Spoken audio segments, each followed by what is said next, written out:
Ramai pasti tertanya-tanya pasal Sandro Tonali sekarang ni. Jadi mari saya kongsikan apa yang saya boleh bagi tahu dekat hangpa semua. Musim panas 2026 nanti memang berpotensi jadi sangat-sangat penting untuk Tonali. Sekitar Mac ataupun April, perbincangan serius dijangka akan berlaku antara ejen Tonali dan juga Newcastle mengenai masa depan pemain tersebut. Dan daripada segi minat, ada beberapa kelab besar yang sedang memati. Juventus di Itali memang menganggap Tonali sebagai pemain idaman mereka, dan tetapi perpindahannya nanti dijangka akan menjadi sangat-sangat mahal dan rumit. Di England pula, beberapa kelab Liga Perdana Inggeris juga berminat untuk mendapatkan beliau.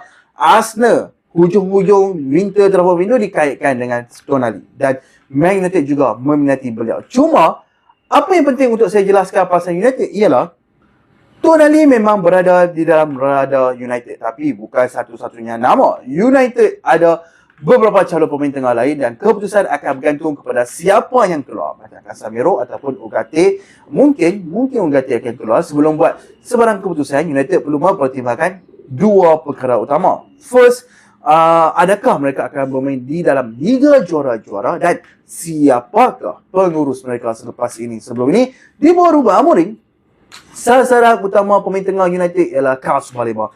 Profil pemain yang sangat sesuai dengan gaya Amorim, fizikal agresif dan sesuai sistem berelectricity tinggi. Tapi sekarang seperti kita tahu, Amorim dah tiada. Jadi perancangan United pun mungkin akan totally berubah 100% sepenuhnya. Segalanya akan bergantung kepada pengurus baru yang akan datang, sama adakah Michael Carrick ataupun calon lain, serta hala tuju taktikal kelab selepas ini. Dan musim panas nanti memang sangat menarik untuk kita ikuti. Tonali antara cerita panas yang patut kita ikuti dan dengar dan baca dengan teliti.